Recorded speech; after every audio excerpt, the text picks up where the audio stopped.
the dark side of the looking glass, the corruption of our capital markets. This will move at a brisk college lecture pace. Take about an hour. Why should you give me an hour? Because our capital markets means your savings. The main event is to understand that rogue Wall Street firms are killing small American businesses for profit. I addressed that in the main presentation by first explaining the mechanics of stock trades and a loophole that exists in that system, how the loophole can be exploited, why the SEC is doing nothing, and I walked through a recent scandal that I believe ties these different elements together.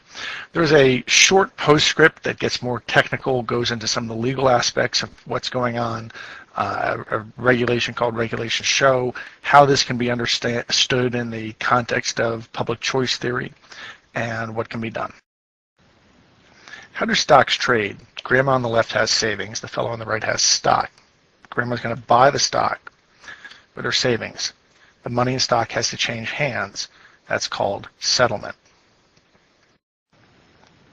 In most countries, they change hands 2 or 3 days after the trade. That's called T+2 or T+3.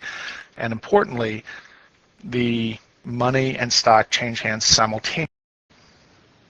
In the US, however, while we operate on a T+3 system, the mechanisms for exchanging money and stock have become divorced, so it's possible for money to settle whether or not the stock settles. In reality, grandmas aren't calling strangers making stock deals. We have stock brokers. Stock brokers work in places called broker-dealers or BDs. Merrill Lynch, Goldman Sachs, Bear Stearns, E-Trade, they're all BDs. I'll represent them as blue circles. There are about 2,000 of them in this country, arranged in a hub and spoke system around a central organization called the Depository Trust and Clearing Corporation, also called the DTCC. The DTCC acts as a central back office for Wall Street, where 3 days after a trade, when it's time for money and stock to settle, it settles at the DTCC. How does it settle? Trades can be settled through the DTCC. In reality, however, settlement usually occurs within the DTCC. Grandma's talking to her broker, the fellow on the right talked to his. These brokerage houses have accounts at the DTCC, and when their customers are trading out at the spokes, what really happens is the money and stock shift around within accounts at the DTCC. There's also something called X-clearing. That's when two broker-dealers settle directly with each other external to the DTCC. 2.5 billion shares per day trade on the New York Stock Exchange and NASDAQ. These trades settle through the DTCC, within the DTCC, and back and forth directly among broker-dealers via X-clearing. Let's get back to our simplified system of grandma and a stock seller and see how the system handles delays. Suppose they do a trade when it's time to settle. Grandma's money settles through the system, but something comes up that blocks the fellow from settling his shares through the system. There could be all kinds of legitimate problems. He might be using paper stock and it's stuck in a bank vault, or it's at home lost in the closet or something. Maybe he signed the wrong piece of paper on some form. For one reason or another, he can't settle the trade, and you don't want the system to just grind to a halt. So the system creates an IOU. But note, it's not an IOU for money. It's an IOU for stock. It gets sent through the system. Grandma doesn't see that as anything other than normal stock. Her brokerage account says that she holds stock, not an IOU for stock. In most respects, the whole system just sees this as normal stock. It's only in the back offices that keep track of what's an IOU and what isn't. Assume that on day T+4, T+5, the blockage clears up, the fellow is able to send his stock through the system and he wipes out his IOU. Great. Imagine, however, that a guy shows up who wants to game the system, taking advantage of this loophole I just described. He's a villain or a miscreant. I paint his desk red to remind you he's a miscreant. He performs a trade with grandma. 3 days later, her money comes through the system. But he says, you know what? Something's blocking me from sending my share. So he creates an IOU and sends it through the system. Does it again, and again, and again. But imagine he doesn't really have a blockage keeping him from settling his shares. In fact, maybe he doesn't have any stock. What he's doing is gaming the settlement system so that he ends up with grandma's money, and all he's done is issue some stock IOUs to grandma. He's failed to deliver the stock that he sold. That's a strategic failure to deliver. It's strategic in the sense of deliberate. It's not an honest error. He just exploited a loophole. And in 2006, people are saying naked short selling, and they're saying fraudulent stock transfer. There are subtle differences, but the common denominator is that the IOUs are not sincere IOUs. They were strategically created. We're going to mark them as FTDs for failure to deliver and paint them as red just to make them easier to track. How does this look at our hub and spoke system? Notice the miscreant on the right has the red desk. I'm going to paint his BD red too to signify that the BD might be a crook like his client, or maybe the BD is the crook. Maybe the BD's honest, but it's a broker who turns a blind eye to his miscreant client because the client is, say, a big hedge fund that gives him millions of dollars a month in commission. So he starts trading with grandma. The FTDs flow through the DTCC and bounce around within the DTCC. If, say, for every 100 legitimate shares, there's one FTD, the system's going to keep on working. It's not going to grind to a halt. But if we ever reach the point where for every 100 legitimate shares, there's 50 or 100 or 200 of these FTDs, it'll become like sand in the bearings of the economic engine. Now look at the effect on a company. I'll show you basic supply and demand curves. Imagine there's a stock with a certain amount of demand out there, a certain amount of supply, and the point where they meet is $40. The miscreant shows up and starts gaming the system. He sends out FTDs. Since the system sees these FTDs as normal stock, he's increasing the supply of stock, of a parent stock, and when you increase supply, you shift the supply curve to the right. He does it again, generating FTDs, shifting the supply line to the right as he goes. Eventually, he shifts the supply line far to the right. Now notice where the supply and demand lines cross. Of course, the price collapses. The $40 stock turns into a penny stock. Most investors think penny stocks are the Wild West. They stay away, so demand dries up.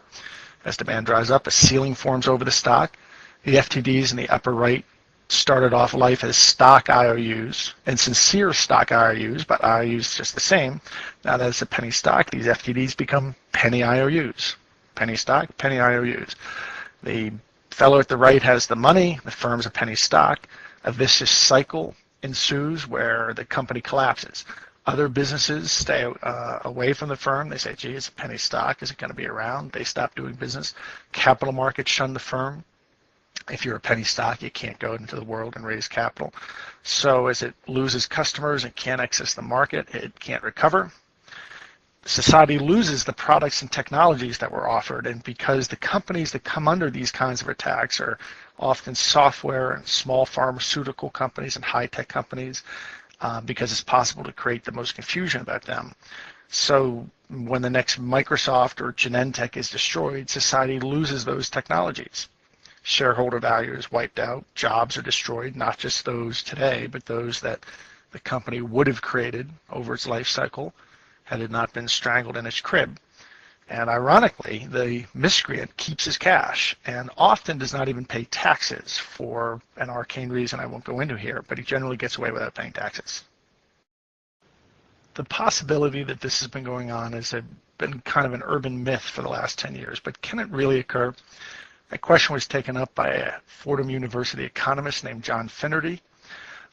He wrote a highly mathematical paper asking, given the way our regulations work, could this really happen? He says naked short selling, one of those terms I explained earlier. He says naked short selling can routinely occur within the securities clearing system in the U.S. with potentially severe market impact. In fact, it seems to be pervasive. It's a particularly effective and damaging method, and our system's actually conducive to this manipulative short selling. So his answer, can this really occur, is absolutely yes. Okay, can occur, but does it occur? That question was taken up by 4 economists from Wharton and the University of North Carolina. They wrote a cleverly titled paper, Failure is an Option. They discovered that in certain stocks, half the time this loophole is being used, it's being gamed strategically. Incidentally, the system has a safeguard, a way to protect itself called a buy-in.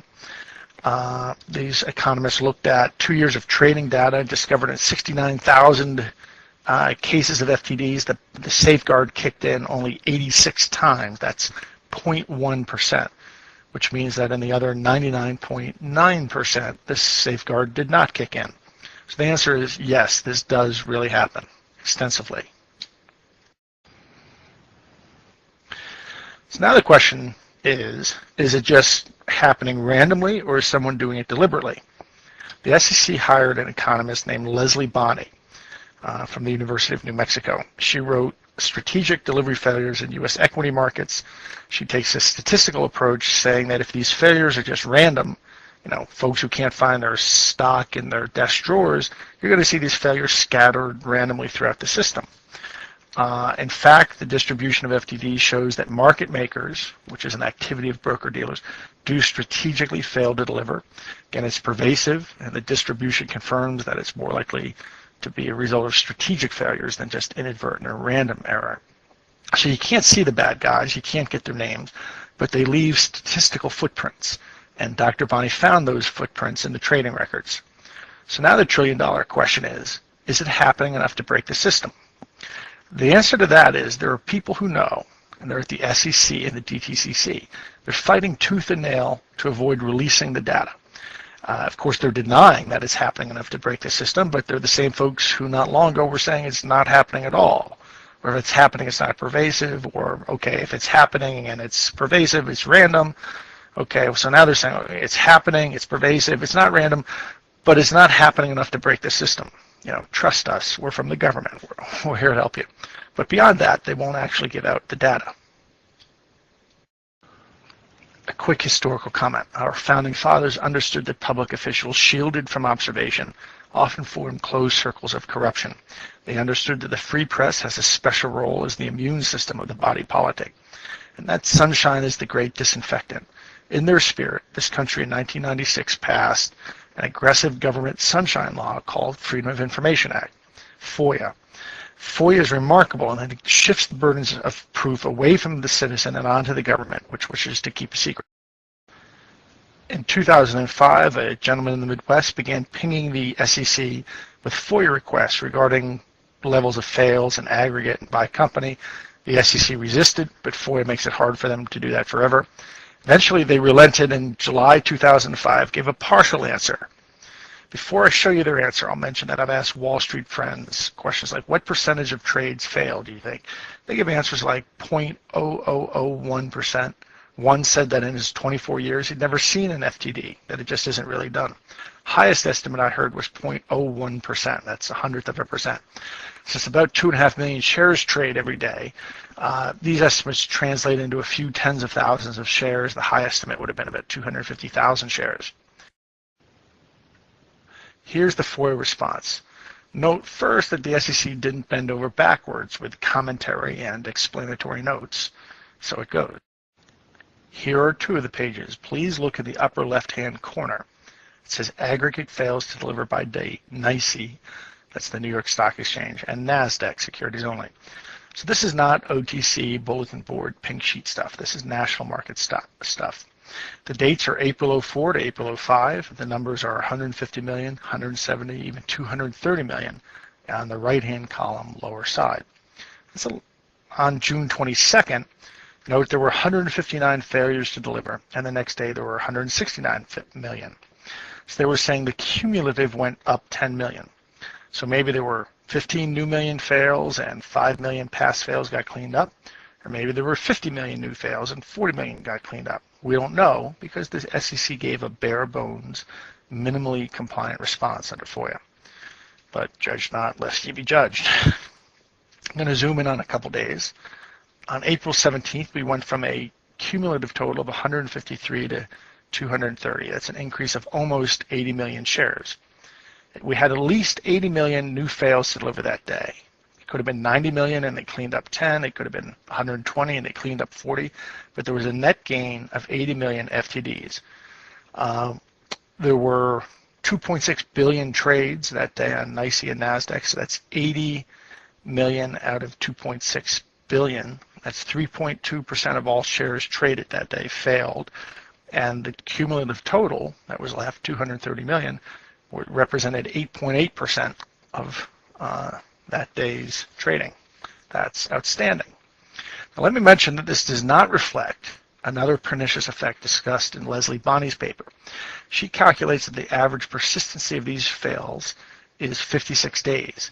So these aren't rolling on and off. They get on and they stand for nearly 3 months, 3 trading months on average, and averages can be misleading.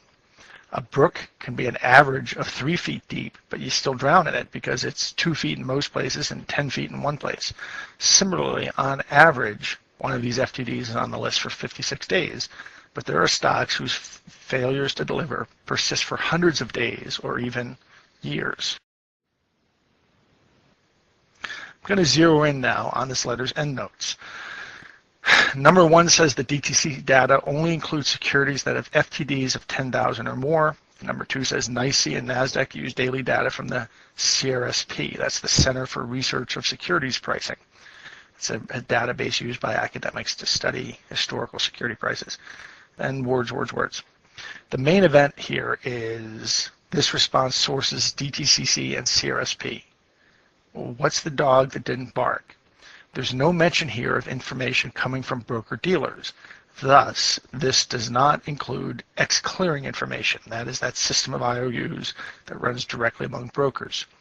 Please stick a pin in that thought, and we'll come back to it later. In March 2005, the General Counsel of the DTCC, Larry Thompson, did an interview, but it was not what you or I might consider an interview. He talked with his in-house PR guy, for whom he presumably wrote the questions. Then Larry answered them, edited them, and published them on the DTC's own website. So he wasn't risking much. And there's little meat in the interview, but at one point, Thompson asked himself a question about the stock borrow program, and that is the DTC system for creating stock IOUs. Larry says, just how big is the failure to deliver, and how much of those fails does the stock borrow program address? That is, so how big is the problem, and how much is the DTCC able to address with their stock IOUs? Larry answers himself, and I will zero in on his first sentence. He says, fails to deliver and receive are 6 billion. That's including new and age, and that's out of 400 billion in trades, or about 1.5% of the volume. He's saying we do 400 billion trades a day, 6 billion fail to deliver. That's only 1.5%. That's not very much. Well, I wonder if 1.5% of the airplanes that took off didn't get where they were going, or if 1.5% of our nation's blood supply had HIV, would that also seem like a small 1.5%? Things got strange here. An economist named Dr. Robert Shapiro wrote a 6-page response to the CEO of the DTCC. I'm going to conduct some textual exegesis for a few slides. It's a bit dense, but I hope you stick with me because it's instructive. Shapiro starts by noting his background. He's a Harvard PhD economist, National Bureau of Economics Research, fellow of Brookings, Governor Clinton's economic advisor, Undersecretary of Commerce under Clinton, etc. So this guy isn't some lunatic who's putting tinfoil on in his hat. He's a heavyweight. Shapiro says certain comments by Mr. Thompson were inaccurate or misleading, and I request you allow me to correct the record by publishing this response. Well, the DTCC didn't, so Shapiro went public with this. Now that's a little strange. We don't generally have undersecretaries of commerce using public letters to accuse officials of quasi-public institutions like the DTCC of lying. It's not the way business is done. So that should set off alarm bells. I'll take 2 paragraphs out of Shapiro's letter and walk through them carefully. Again, please bear with me. First, Shapiro notes that the $400 billion number is misleading because that's everything the DTCC processes, not just equities. Equities are stocks as opposed to bonds or other instruments, and the DTCC only does 82 billion of equities per day, not 400 billion. So Shapiro is saying, Larry, you said 6 billion stock fails is only 1.5% of the 400 billion you process, but you only really process 82 billion of stock trades in a day, and if 6 billion out of 82 billion fail, that's 7.3%. In addition, he says, the DTCC reports on his website that 96% of settlements are done through a continuous net settlement system, Well, what is the continuous net settlement system? It's a system among brokers that says if Goldman owes Morgan 100,000 shares of some stock and Morgan owes Goldman 96,000 shares of the same stock, we'll just net them and say Goldman owes Morgan 4,000 shares. Well, if that takes care of 96% of the 400 billion, then there's only 16 billion that really needs to be settled every day. And 6 billion out of 16 billion is 37% of the total amount of stock that actually has to be settled each day. So if 7.3% was high, 37% is ridiculous. Shapiro then criticizes Thompson for minimizing the problem by suggesting that it stems from paper certificates and human error and such. You know, folks having trouble finding their shares, their dog ate their certificates, whatever. Shapiro notes that this can't account for the problem because, as the DTCC itself says, 97% of stock is electronic, not paper. Shapiro also refers to Bonnie's paper, pointing out that failures persist for 56 days on average, but sometimes months and years. Bonnie also argued not just that they persist, which they would not do if they were really just lost in somebody's desk drawer for a day, but that the failures are not spread smoothly like peanut butter across a slice of bread. They're concentrated in ways that can't be accounted for by random human error. They're pervasive, and if there were random human error, you could not account for the persistency, the concentration, or the volume. Thompson also says that the DTCC stock borrow program resolves 20% of the total problem. Well, I think that means that the stock borrow program does not resolve 80% of the problem. I'm not a Harvard economist, but I think my math's right on that. It means that in this system of 2.5 billion shares trading every day, the 20% of the fails are contained within the DTCC box as shown. What about the other 80%? It must be in the X-clearing system, that system outside the DTCC where broker-dealers settle directly with each other. The thing to know about that is the DTCC and SEC maintain that it is a private contractual matter among broker-dealers and not subject to SEC regulation or DTCC scrutiny. So this X-clearing system is more or less the Wild West, and that's where that 80% of the FTDs reside.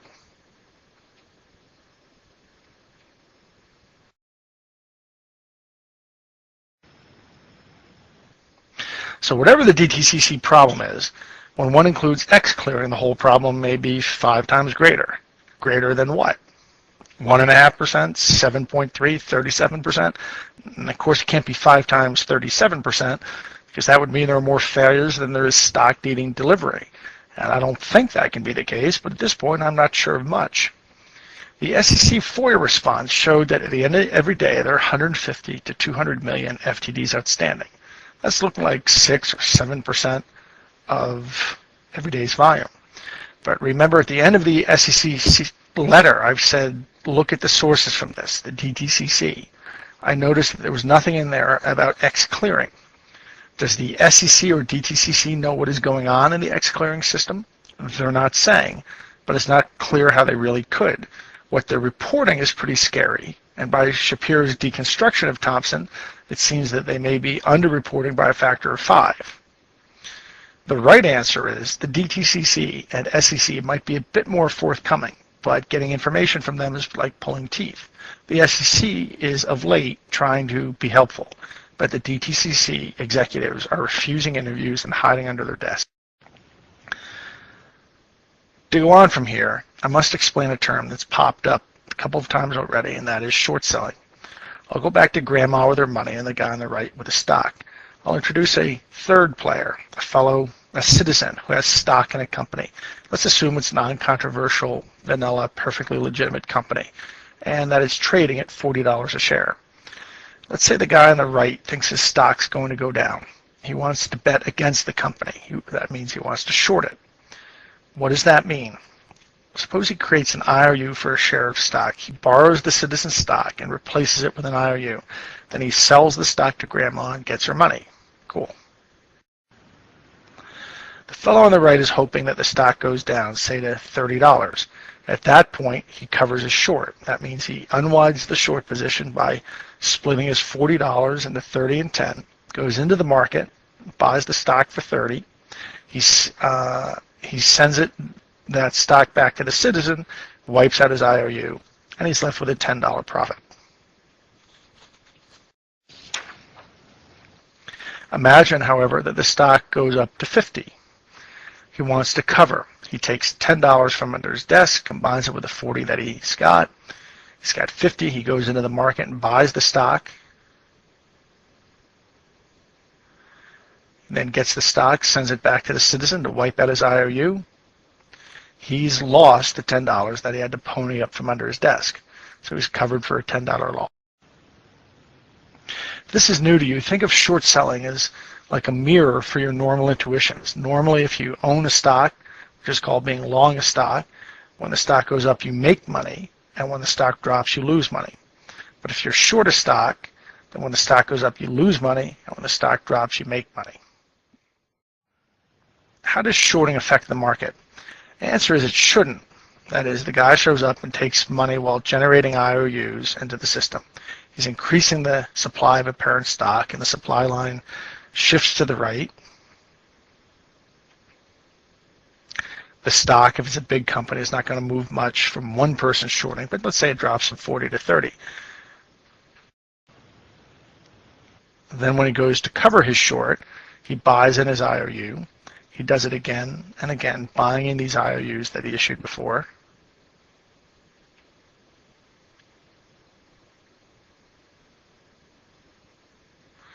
So that shrinks the supply of stock, and the stock goes back to 40. All his buying and selling hasn't changed anything. It just oiled the machine. He increased liquidity, economists say, and economists love liquidity. I'd like to walk you through that short sale mechanism again, drawing your attention to one detail that I glossed over. So I explained the first step was that the short seller borrows the stock from the citizen by swapping a stock IOU. And then the second step was selling to grandma. In truth, however, the system works differently. The way it actually works is, first he does the trade with grandma and lets her money settle through the system. Then he borrows the stock certificate, delivers it to grandma. Everybody ends up with what they're supposed to. No blood, no foul. The problem is, this is an invitation to our miscreant. As before, his desk is red. He says, I'll first do the trade with grandma and let her money come through the system. Now it's time to borrow the stock. He goes to swap and oops, he says the citizen stock didn't come through the system.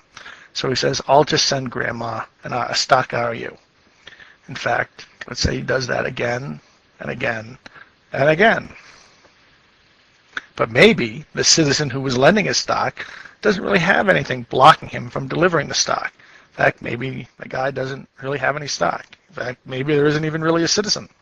Maybe this is just a villain bilking grandma out of her money while sending her stock IOUs. Does this resemble anything we've seen? This is precisely what we saw earlier. If you wondered how it could come about, I've just shown you the mechanism. He takes grandma's money and returns stock IOUs, but it isn't sincere. He didn't really need an extra day to find those shares in his drawer. He was purposefully, strategically generating failures to deliver, FTDs. I said that this was known by names like fraudulent stock transfer and naked short selling. You can see why. The villain has harnessed the apparatus of short selling, but he hasn't done the crucial thing required of short sellers, and that is to locate stock to borrow before he shorts. He didn't get a locate, so he's not limited by how much stock he can borrow. This should also resemble something else with a technical name. It's called counterfeiting. Why is it counterfeiting? Imagine that in his basement, this guy had a printing press running off phony stock certificates. If he took grandma's money and delivered her phony stock certificates, we'd understand that was wrong.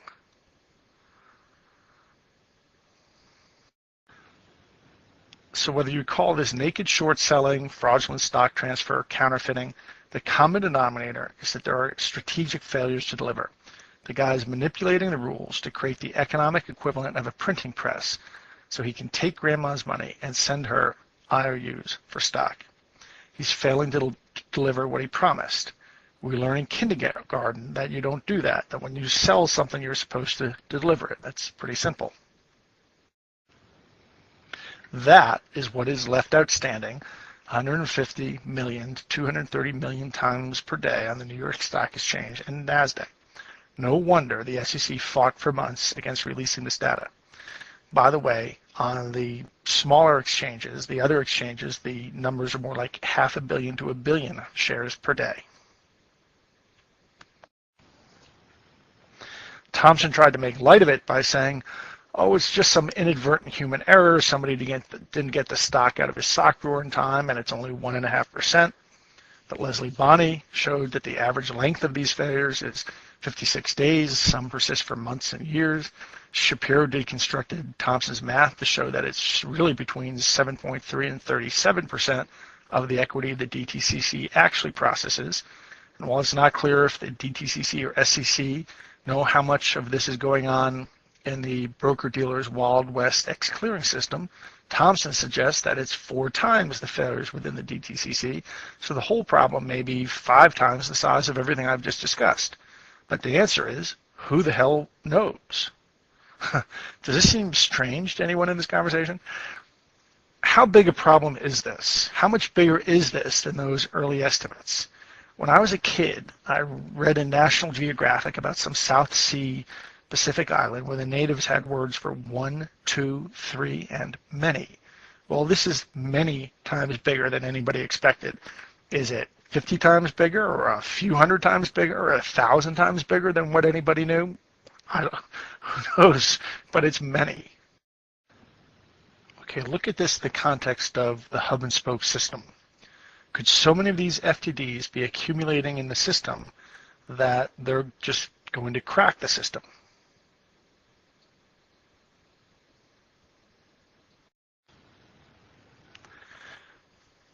In another part of that interview, Larry asked himself, if the volume in the stock borrow program is so small, why are these companies suggesting it's a major issue?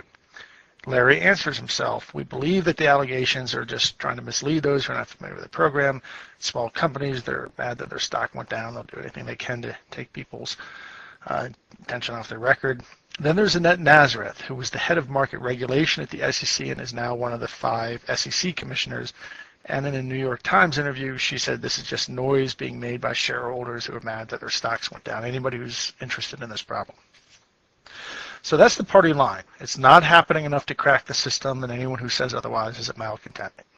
Nothing to see here, folks. Move along. Ms. Nazareth's quote mentioned a rule. What rule? The SEC issued a regulation called Regulation Show in the summer of 2004, but it went into effect January 2005. You see the name there in the left center of your screen. Regulation Show means short selling. It was passed due to public demand to tighten up these loopholes and against the opposition of Annette Nazareth and the hedge funds. Reg Show was supposed to tighten this stuff up. It fails. I'll get into why it fails later. But my point here is that fake rule of law is worse than no law at all, and this is fake rule of law. In fact, the SEC put on their website some frequently asked questions for the citizen trying to understand Reg Show, and it contains 2 outrageous statements that demonstrate the SEC's weak commitment to transparency and rule of law. Understand that a lot of citizens are saying to the SEC, company by company, please tell us how many of these FTDs, how many phantom shares there are in the system. You know, transparency in markets is good, right? So in one place, the SEC website asks a citizen-type question, can I obtain fails information? And the SEC answers no. A lawyer wrote it, so it takes a lot of words to say no, but it says no. And why not? Because the fail statistics of individual firms and customers is proprietary information and may reflect those firms' trading strategies. The release of this information could be used to engage in unlawful upward manipulation of the price of the securities in order to squeeze the firms improperly. Well, note that they left out one important word, and they left out the word illegal. They should have said that the failed statistics is proprietary information and may reflect the hedge fund's illegal trading strategies. The SEC does not feel it should give information to the public if it would reveal some hedge fund's proprietary illegal trading strategies. That's odd. Reg Show has a second oddity worth mentioning. That is, it grandfathered the FTDs that existed as of January 2005. What's grandfathering? Suppose a town passes an ordinance that says, downtown, we're not going to have buildings over 4 stories tall. but some guy already has a 5-story building. You don't want him to have to rip down the top story, so his building is grandfathered, which just means we're going to say that this new regulation does not apply to you if you're already outside it. Well, that makes a lot of sense, but strategically failing to deliver has been illegal since 1934. I don't know where a regulator gets the authority to grandfather something that's been illegal for 70 years. I don't think the law works that way. I think Congress passes laws and regulators are supposed to work within laws. I'm not a lawyer, but I recall that's the basic idea. Why'd they do that? Again, the SEC website reports grandfathering provisions of Reg Show were adopted because the Commission, that is the Securities and Exchange Commission, the SEC, was concerned about creating volatility where there were large pre-existing open positions. In SEC speak, volatility has a special meaning. Enron is volatility. The market collapse of 1929 is volatility. The SEC's overriding concern is to prevent markets from becoming illiquid and blowing up. So decoded, this means that the grandfathering provisions were adopted because the SEC was afraid that if it forced people to make good on their large pre-existing IOUs, it would crater the system. So if the hedge funds generate so many FTDs that we're afraid the system may collapse, we'll grandfather that manipulation. But we're not going to tell you how much they've done it because that may reveal their illegal trading strategies, which are, after all, proprietary. So this is all roughly like a police chief addressing the problem of Central Park mugging by saying, trust us, there's not much mugging going on, but we're not going to say where it's occurring because that would reveal the proprietary strategies of the muggers and might enable someone to confront the muggers, which would be illegal. And we're not going to disclose precisely how much mugging is going on because we're afraid it might disrupt our economy if they stopped.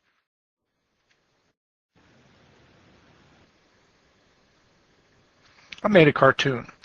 Here's the SEC's blind justice, but the blind justice is speaking out of both sides of her mouth. Out of one side, she poo-poos it all, saying this is just shareholders mad their stock didn't go up, some people trying to mislead the public, trying to take people's attention off their records. Out of the other side, she's saying that grandfathering provisions of Reg Show were adopted because the SEC was concerned about creating volatility where there were large pre-existing open positions, and that the failed statistics of individual firms is proprietary information, and we can't disclose that because it might make the firms that have been practicing the illegal trading strategies lose money, which would be unlawful. To paraphrase, she's saying there are no large batches of IOUs in the system, and anyone who says otherwise is just a paranoid or a nut. Out of the other side of her mouth, she's saying those large batches of FTDs that don't exist, we have to grandfather them and can't disclose their size, otherwise the volatility would disrupt the capital markets and reveal the trading strategies of the criminals who've been doing it. Well, I promised you a trip down the rabbit hole. I think we're there. There's an SEC.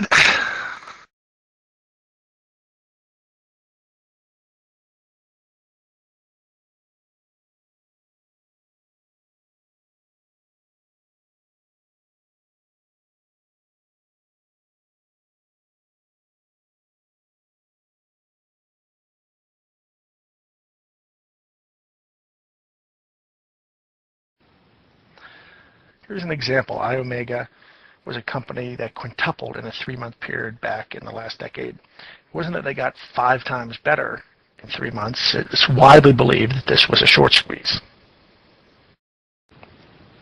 Now consider a scarier question. What does the situation look like if there's not just shorting, but naked shorting? Remember our miscreant. Let's assume he generated millions of FTDs into the system. What does his squeeze look like?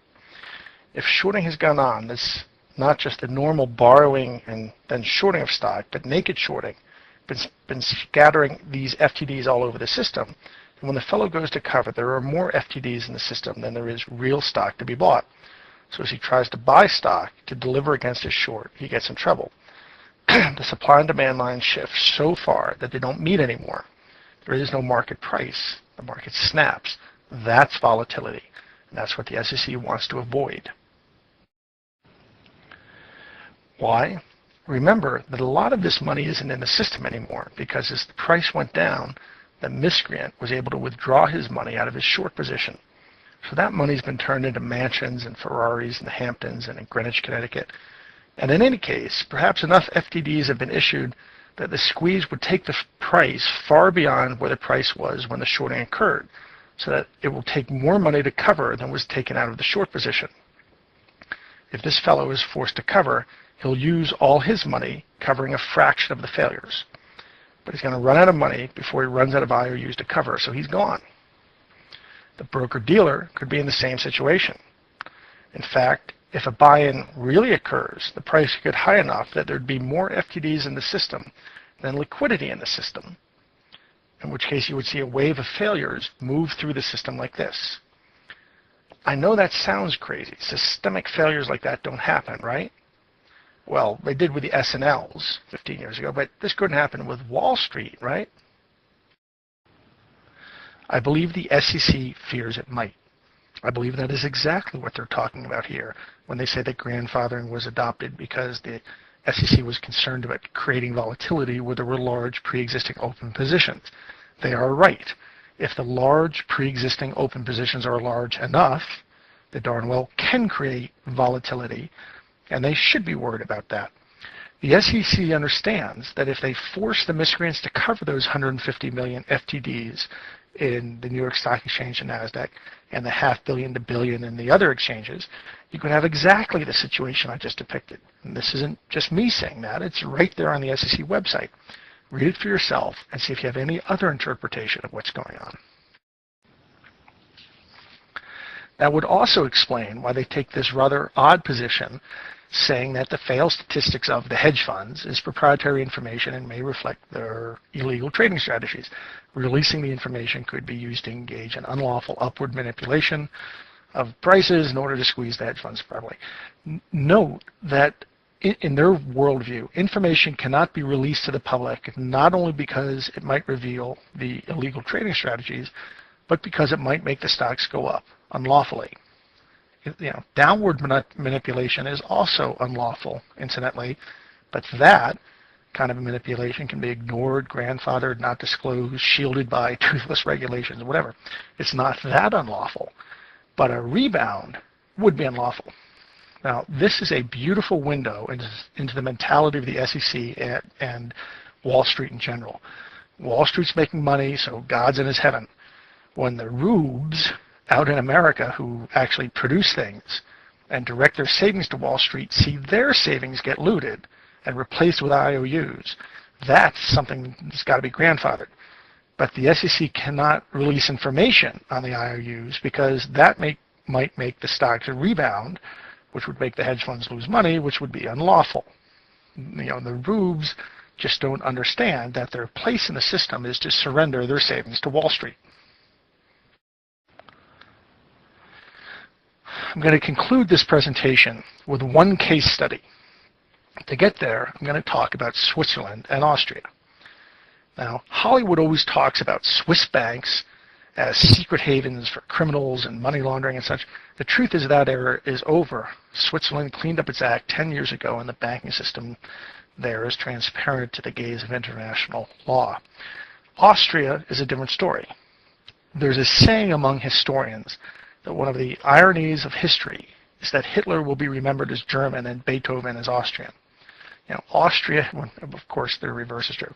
So Austria gets a break. It is just not widely known that Austria emerged in the late 1990s as a prominent center for money laundering. Here is a 1996 report from the Department of State on money laundering, ranking Austria medium high. It discusses Russian organized crime groups using Austrian accounts to launder money. They attribute the problem to anonymous securities accounts. Austria had at the time anonymous bank accounts and even anonymous security accounts. 95% of the savings of Austrians were in these passbook accounts.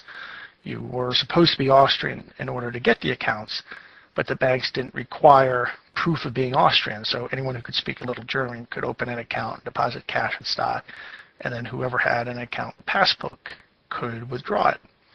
Think that created any opportunities for money laundering? Who knew?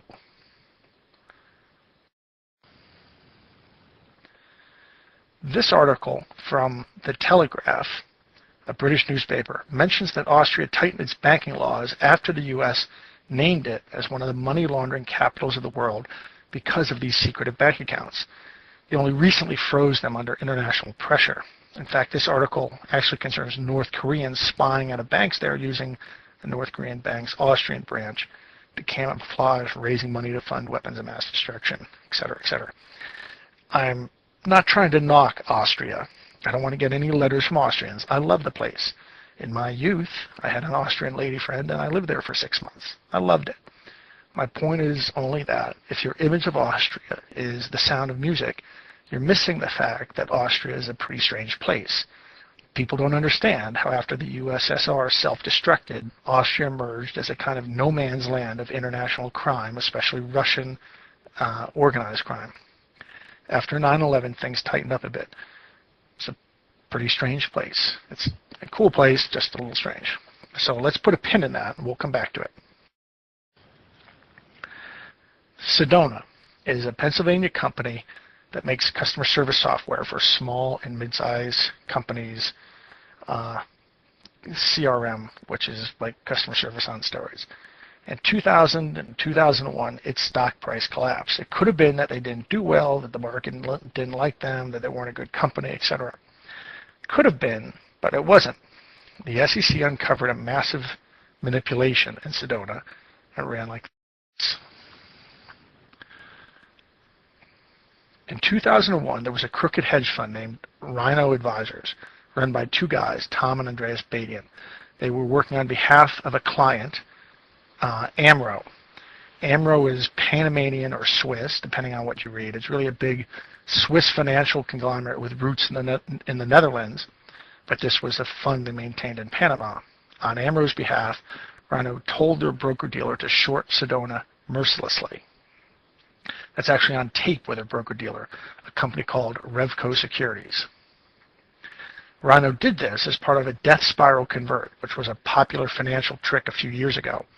AMRO loaned money to Sedona. They loaned it with one hand, and then they took the money back with the other via this naked shorting technique. That's what a death spiral convert is. I won't go into it further other than to say it was a popular financial trick a few years ago. By now, you should know what this looked like. They generated all these FTDs into the system. Do we know how many FTDs got generated? We don't, because as the SEC website says, they can't release that kind of information to the public. But we know there are 85 million shares in Sedona. It's widely thought that there are 100 to 700 million FTDs generated.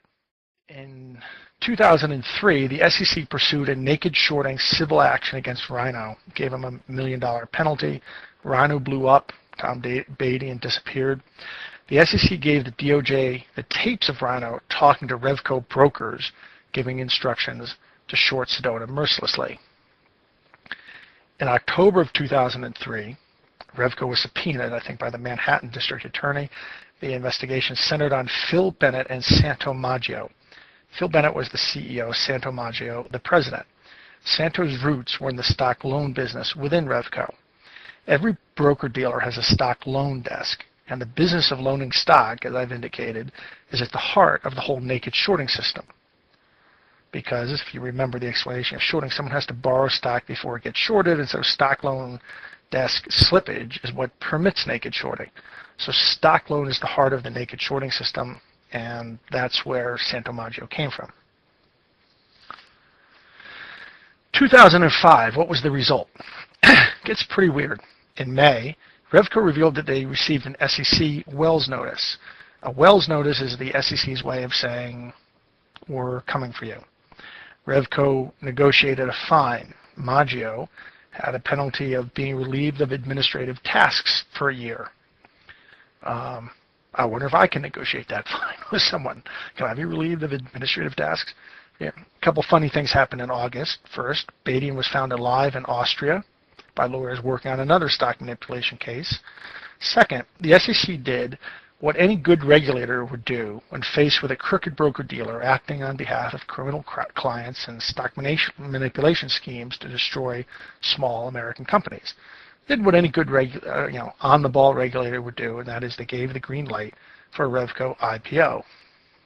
Now remember that the P in IPO stands for public. It's initial public offering. So the SEC said that it would be a fine and right thing for this fine company to take $500 million of the public savings.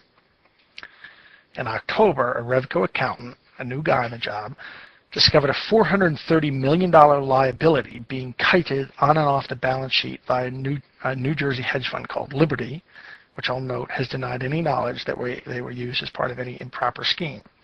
Every 90 or 91 days, they took this liability for a day or two and got a fat fee to do so, and they thought that was just, good business, didn't see it as odd. So this Revco accountant went to the board, and the house of cards started collapsing. Out of nowhere, someone made an overnight, unsecured, $400 million loan to try to bail Bennett and Revco out. Who made such a strange, out-of-the-blue loan? A bank called Bank für Arbeit und Wirtschaft und Österreichische Postkasse Aktiengesellschaft, or BAWAG for short. It turns out to be a small, union-owned commercial and agricultural bank in Switzerland.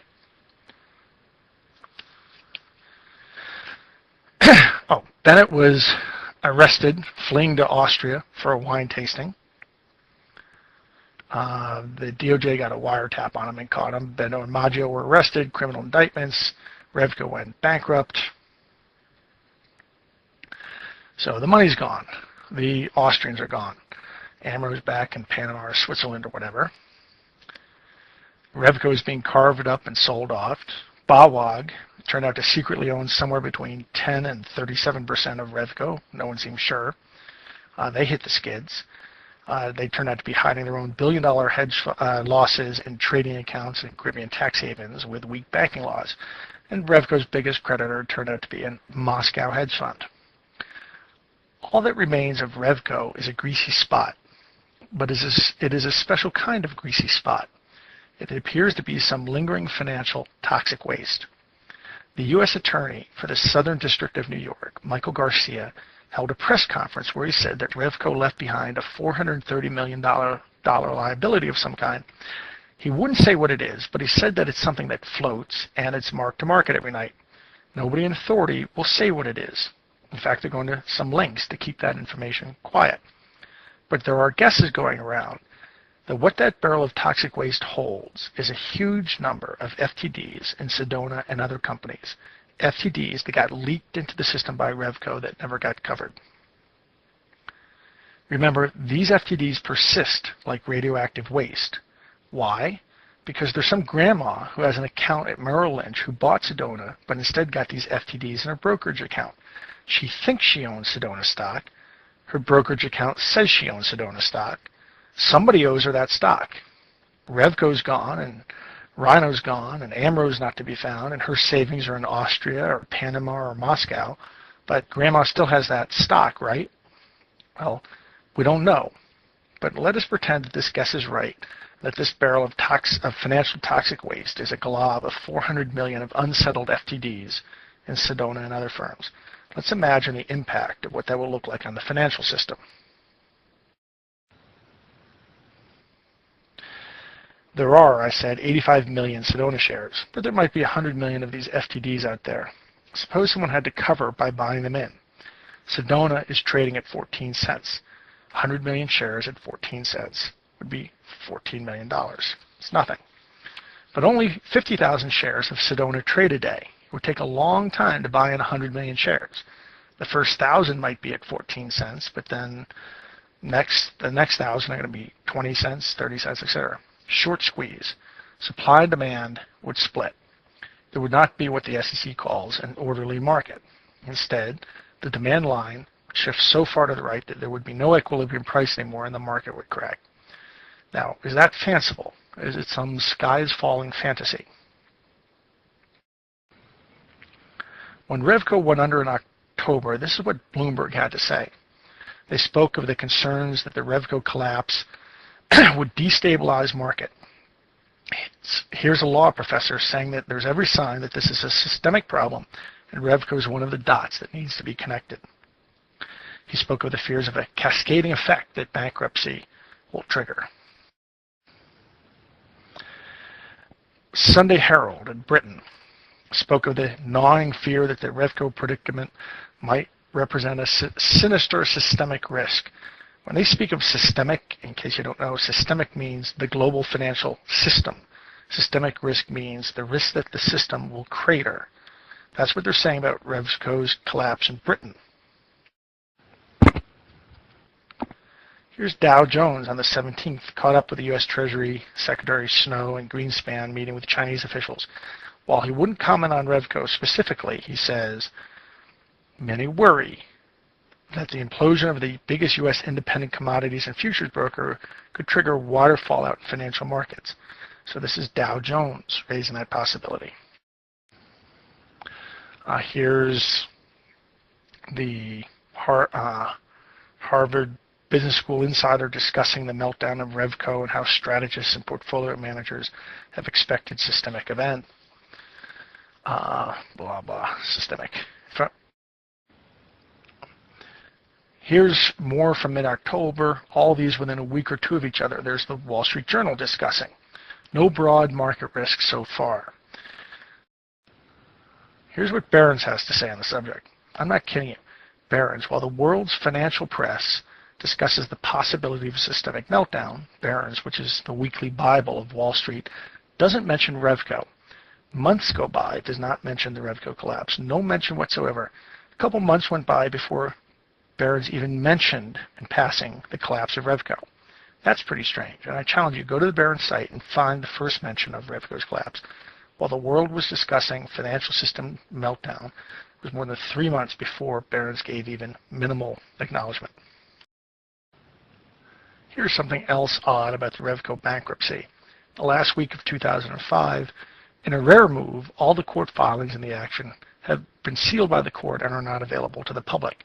The judge also has agreed to hold all future hearings in the case out of the public eye. The secrecy surrounding the action is unusual for a civil proceeding. In court papers, lawyers from Milbank Tweed contend the secrecy is needed to prevent irreparable harm to the creditors and third parties.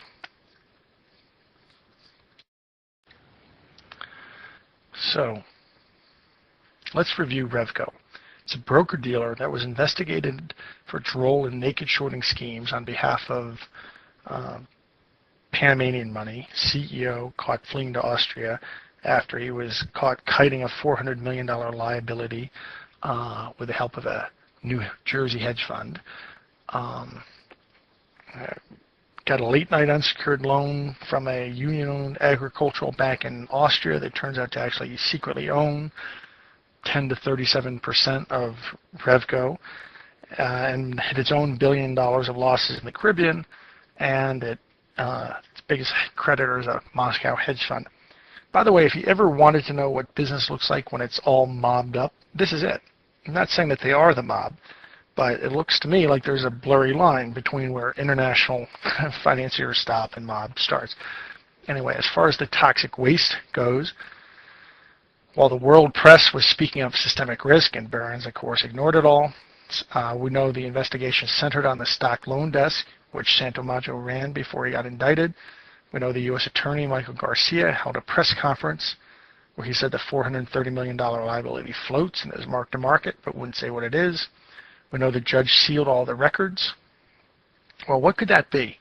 One thing it could be is a $400 million barrel of naked shorts in Sedona and other stocks, which would cost billions or tens of billions and maybe crater the system if anyone had to actually clean up.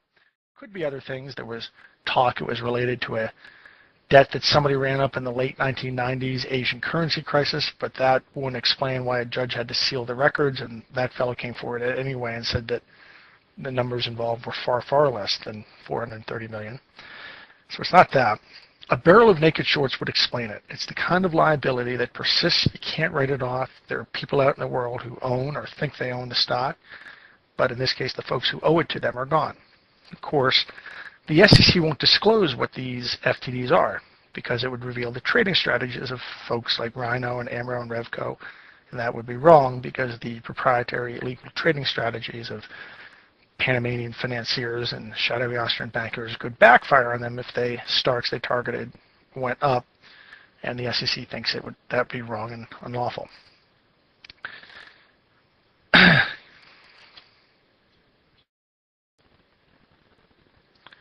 I may be wrong about Revco's barrel of financial toxic waste. But let's pretend I'm right, if only to bracket the problem. If there are 100 million fails of Sedona, that's 14 million of toxic waste. So at 430 million, the Revco problem would be 30 times the Sedona problem. And that would explain why Revco's collapse made people worry about the risk of systemic failure enough to have a judge seal it. Larry Thompson says that the whole DTC problem is 6 billion, which would be 14 Revcos. And that's not counting the problem of X clearing outside the DTCC, which makes the whole thing at least 5 times bigger.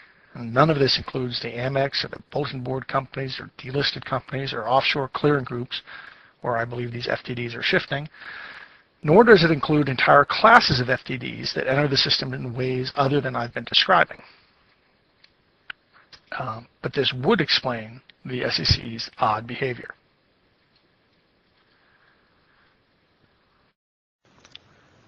We have come to the end of the main part of this presentation on corruption in our capital markets. I know it's been dense at times, and for this I apologize. If you're intrigued enough to want to know more, this continues with some shorter but more technical postscript thoughts. But if you've watched to this point, then you have gotten the big picture, and for your attention, I'm grateful. Thank you. Still with me? I'll give you a short mental break by talking about the term grandfathering.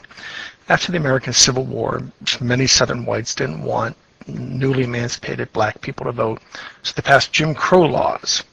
They were poll taxes and literacy tests. Poll taxes simply raised the price of voting to discourage poor people from doing it. Literacy tests ran something like this. You can vote if you can recite the U.S. Constitution and Declaration of Independence from memory.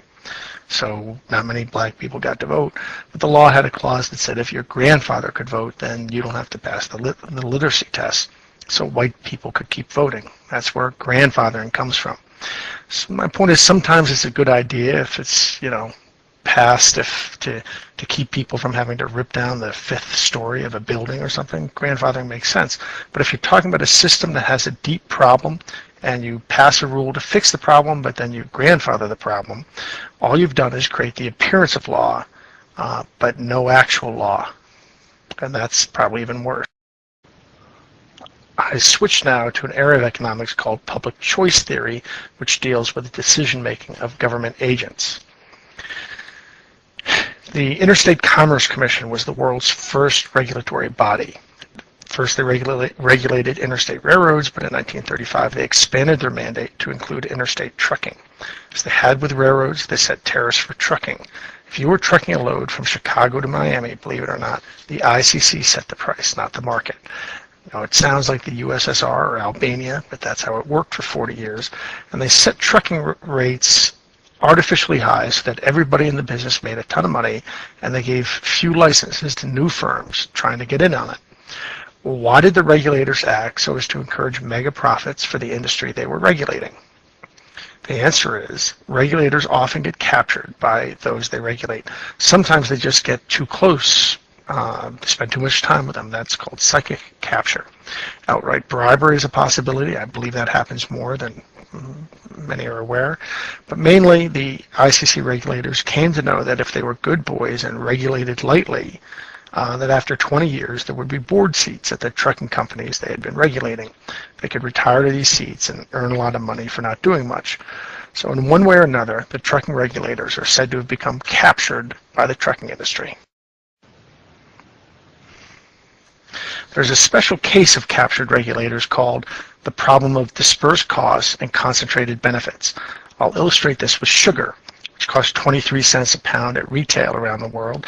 In the U.S., the price is about 43 cents a pound. And we pay an extra 20 cents a pound over world price because we have a quota that prevents American consumers from buying cheaper sugar. The average American consumes about 60 pounds of white refined sugar a year, gross, and 20 cents times 60 pounds is $12 of additional cost per consumer. There's 300 million consumers, so times $12 is an extra $3.6 billion cost to consumers. The quota generates an extra 1.7 billion revenue for growers. I'd have to get into the wholesale pricing tables to show you that, so I'll skip it, but just take my word for it. $3.6 billion cost minus the $1.7 billion benefit comes to a $1.9 billion cost. There's a link at the top of the page that goes into this. Their pricing numbers are out of date. They calculate a slightly lower total cost, but then they add in $1.8 billion for government and words. No matter how you slice it, the quota cost about creates a net $2 billion cost or so to the. Why retain a quota that costs the U.S. $2 billion? The answer is found in Washington, which I depict with a picture of Congress. But Washington's a lot more than Congress. It's departments of agriculture and K Street lobbyists and all kinds of things. Just show it with a picture of Congress. Whom does the quota cost? It costs 300 million people scattered around the country, $12 each. Whom does it benefit? It benefits a few dozen corporations that grow sugar. Two of them in one state get the lion's share of the benefit. The consumers, whom it costs, are not self-aware or politically organized. They don't all go to D.C. to save themselves $12 a year. But the corporations are few. They are self-aware. They're organized. They lobby for their interests. They sprinkled $13 million on the halls of Congress last year, in form of donations to keep things from changing. In that environment, it's natural for the political compass to deflect by creating a quota which drains $3.6 billion from unorganized consumers and delivers $1.7 billion to a few dozen organized corporations. This occurs with Democrats and Republicans. It occurs within democracies and authoritarian regimes and regulatory environments. It's just the nature of politics to create systems of dispersed cost and concentrated benefits. So please stick a pin in that, and we'll come back. I'm going to talk now about the history of the SEC, and I'll start by extending my apologies to people who work there. I've known many people who work in government and know that nobody goes in wanting to do a bad job. The SEC has a few thousand hard-working folks who, in most respects, do a good job, and they're operating on a tenth of the budget that I wish they had, and it must not be fun to have some jerk you never met criticizing you. On the other hand, I think there's a problem, and I don't have any way of addressing it without being critical of the SEC. So I apologize in advance for any feelings that I hurt. That's neither my style nor my intent. To understand the history of the SEC, a good place to start is by asking what was life like before the SEC. On its 25th birthday in 1959, the SEC produced a history. It's quoted from in the papers, link is shown, described life before the SEC, that is, before 1934, as a situation wherein no one could be sure that market prices for securities bore any reasonable relation to intrinsic values or reflected impersonal supply and demand. In fact, the investigation record demonstrated that during 1929, the prices of over 100 stocks on the New York Stock Exchange were subject to manipulation by massive pool operations. Okay, that's what they say. What's a pool? In the 1920s, rich guys would pool their money together and manipulate stocks. Often they do that by running the price of the stock up, and as the public jumped into it, they would bail out and short it down. This went on regularly. In fact, the shenanigans of pools were followed in the press, looked at it as good sport. Back then, it wasn't called a hedge fund, it was called a pool. They talked about it like we now follow basketball or the NFL, or as some in the press now root on certain hedge funds. That was the 1920s. In 1929 came the crash. In 1933, the Senate formed a committee to investigate Wall Street. Out of that came the Fletcher-Rayburn bill, which was 50 pages of detailed anti-manipulation statute, gave the Federal Trade Commission extensive powers. It was roundly rejected by Wall Street. The president of the New York Stock Exchange, Richard Whitney, famously said to the committee, "You gentlemen are making a great mistake. The exchange is a perfect institution." Now, if you've seen the movie Trading Places, you know Dick Whitney. He was an archetype of a certain class on Wall Street, blue blood, aristocrat, prep school, confidant of J.B. Morgan, a gentleman, which meant in those days, incidentally, neither Jewish nor Catholic. In his view, gentlemen didn't have to be regulated. They have a gentlemanly way of doing things. Their reputations regulate them. And here these rubes from Washington show up and want to regulate them. That's Roosevelt socialism. So Whitney fought a massive PR campaign back before there were massive PR campaigns.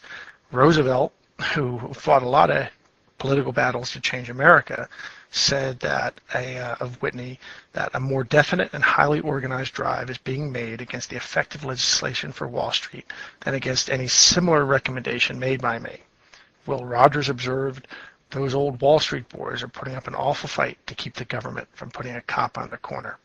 And the final bill, the Securities Exchange Act of '34, was a flimsy compromise. So flimsy, in fact, that the chief investigator of the committee said that the law as it stands forbids and requires so little that we may truthfully say there is no body of laws as yet governing the securities market after the passage of the Act of '34. The Act created the SEC on July 1st, 1934. It gave them power to bring civil suits, but no criminal power. Any crimes had to be referred to the DOJ. The heart of the system is the concept of a self-regulatory organization, an SRO, which works like this. An exchange sets up its regulatory body, which publishes its own regulation. It oversees itself, in a sense. The SEC approves the SRO rules, makes sure they police themselves to their rules, and knits them together in a national framework of rules. The New York Stock Exchange is an SRO, as is NASDAQ, whose regulatory body is the NASD. Scattered throughout the literature of the time is a phrase, restore public confidence. They took as their point the restoration of public confidence. A cynic could say they didn't seem to do as much to justify public confidence as much as they worried about restoring it. It was a PR effort. That view is uncharitable. They did do something, but it always struck me as odd because it makes the SEC see anything that erodes public confidence as pernicious. The 1934 Act has a rule, 17A, which reads, the United States Congress finds that the prompt and accurate clearance and settlement of securities is necessary for the protection of investors. So the U.S. Congress says that it is a fundamental mission of the SEC to provide for the prompt and accurate clearance and settlement of securities.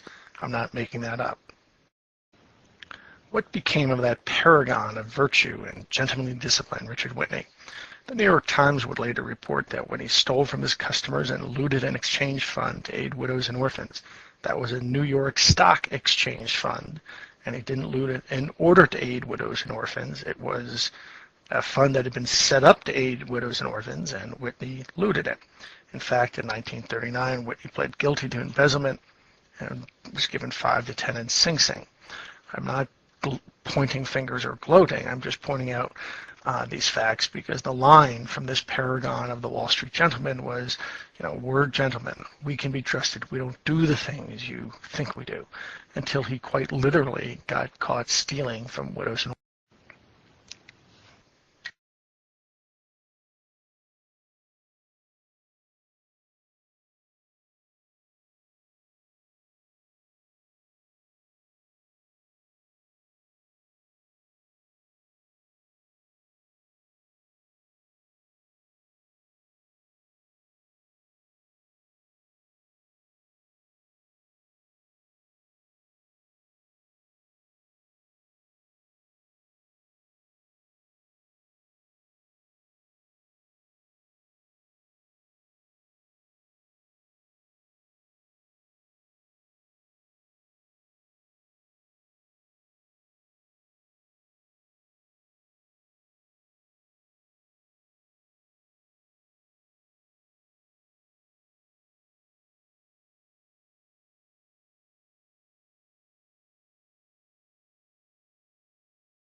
Pretty Kafkaesque, right? How do you explain it? Go back to the public choice explanation about sugar, but make a couple substitutions.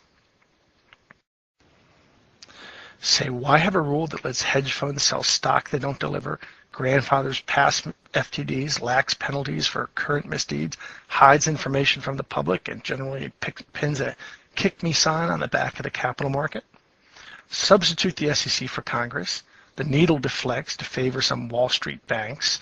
Tens or hundreds of billions of dollars have been drained away from retail investors to banks and hedge funds. It's just a problem of dispersed costs and concentrated benefits. Is it hundreds of billions? The residual value of the FTDs at just the DTCC is $6 billion, and including ex-clearing, as we saw, it must be 5 times that, so $30 billion. But who knows what they were before they got shorted? $100 billion, $200 billion? This doesn't include companies that have been bankrupted or simply delisted. Some economists, like Shapiro, believe that hundreds, if not several thousand companies and have been wiped out along with hundreds of billions of dollars, if not perhaps a couple trillion. Is money really shared back to the SEC in the form of bribes? I doubt it, but there are people leaving the SEC in droves. One fellow was head of market regulation and just took a $4 million job at a Wall Street law firm. 3 years ago, about 4 people per year left the SEC from levels that required a press release. In 2005, 19 people left. Is that because they can get $4 million salaries or because they see a train wreck coming? I don't know. But one explanation for what's going on is that the SEC is a captured regulator, and specifically that this is a problem of distributed costs, concentrated benefits, and that this flimsy regulatory regime allows massive FTDs to drain money from the American retail investor, channel it to Wall Street, and that's where the regulators go to work when they leave. I hate to be critical, but how well is the SEC doing its job? Remember the 17A mandate. How have they done with that prompt clearing and settlement of trades mandate? The scandals of the last few years have resulted in a system where the SEC is asking companies to be far more transparent, and I celebrate that. How is the SEC doing at transparency? How are they doing with restoring public confidence? Are you confident? I'm confident. There are 3 explanations for what's going on. The first is that the SEC was just set up to be feeble. It's underfunded, it lacks criminal powers, it can take on the occasional social menace like Martha Stewart, but not a couple dozen hedge funds running trillions of dollars. It was set up to assuage public concern, but not really address it. The second explanation is the problem of dispersed costs and concentrated benefits. The feebleness of the regulatory regime imposes costs on Americans who save, and it provides a benefit to people who live in Manhattan. The third explanation is the one I proposed earlier, that is fear of systemic failure. They understand that if they wake up tomorrow and decide to force the large pre-existing open positions at the DTCC and the ex-clearing system to be bought in, the volatility would vapor lock the system. The financial press, expect nothing from them. My experience of reporters has actually been generally positive. Most, especially local reporters, tend to be honest and seem to want to honestly get their head around stories and understand them and do a good job. And the financial press outside of Wall Street, the Financial Times and the Investors Business Daily, somehow, they seem good and honest. But the Wall Street financial press can just totally be written off. They're like the pre-Watergate Washington, D.C. press corps who had gotten so chummy with the White House that they overlooked all kinds of things going on, didn't write about it until these 2 young guys, Woodward and Bernstein, showed up, and they weren't bought into the system, so they blew the lid off things. The Wall Street press corps is a non-event. It's just they've become the pawns of powerful hedge funds, and you can assume you can ignore them for this scandal.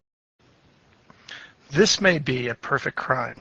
The crime's extensive, yet victims don't know they're being victimized often, and even if they figure it out, it's difficult to explain. Few will believe them. Wall Street has an interest in downplaying it. Their mouthpiece, the Wall Street press, will just trumpet a party line that says you should focus on your business. If you only ran a better liquor store, maybe no one would rob it, which is, of course, a non sequitur, but they parrot it endlessly. The cop on the beat would grandfather past crime, downplay current crime, and refuse disclosing information. So this could be the perfect crime. If you get into this issue, you're going to wrestle with pigs, so you should anticipate their arguments. They're going to tell you that these are crummy companies that the public should not invest in anyway. To that, just say, of course, fine, let's have a list of companies that don't get legal protection. Oh, wait, we already do. It's called the Reg Show Threshold List. Or they say, these crummy companies should just focus on their business and not their stock. The answer to that is, what part of illegal don't you understand? You can counter with questions of your own. You'll only get slop in return, but you might as well ask, should the SEC permit illegal failures? And if not, why'd they grandfather them? And why can't they force settlement? Why won't they disclose the FTDs every night? Somebody has to know how many there are. If it's such a for them to be on the reg show threshold list. If it's so fanciful to think this is a big problem, just disclose the size of the failures by company. Ask how can investors know whether they're buying real shares or just getting some hedge funds IOUs when they buy in the market. And in every recent Wall Street scandal, the tenacity of the state regulators embarrassed the SEC. The analyst payola scandal, the mutual fund late trading scandal. Is it going to happen again here? My guess is yes. There are a few things you can do to help. First, remember the mantra, settle the trades and disclose the fails. Second, stay informed at the sanity check, which is a central station for this issue. New FOIA requests get deposited there and good blogs and articles. Third, spread the word. There have been over 150,000 downloads of this presentation already. If you enjoyed it, send it out to a few friends. Send links and letters to the press. Don't bother with the Wall Street press. They're not going to do anything. Obviously, it's not going to be broken there. It's going to be broken in Chicago or Seattle or Kansas City or somewhere. Write the regulators. At the sanity check, you can get the email addresses of the SEC commissioners. Hit them with letters. Lastly, politicians. There's a link here to congressmerge.com. It's a great site. Lets you drop letters very quickly to your representatives and senators. Doesn't even cost a stamp. I'll mention that politicians are most concerned about jobs, so point out to them the cost of this problem, not just for small entrepreneurial companies, but for folks like Delta and General Motors. They are under this kind of attack. They will go under. Their pension liabilities are going to shift to American taxpayers if we don't do something. Who knows if they would make it or not if their stock were not being counterfeited.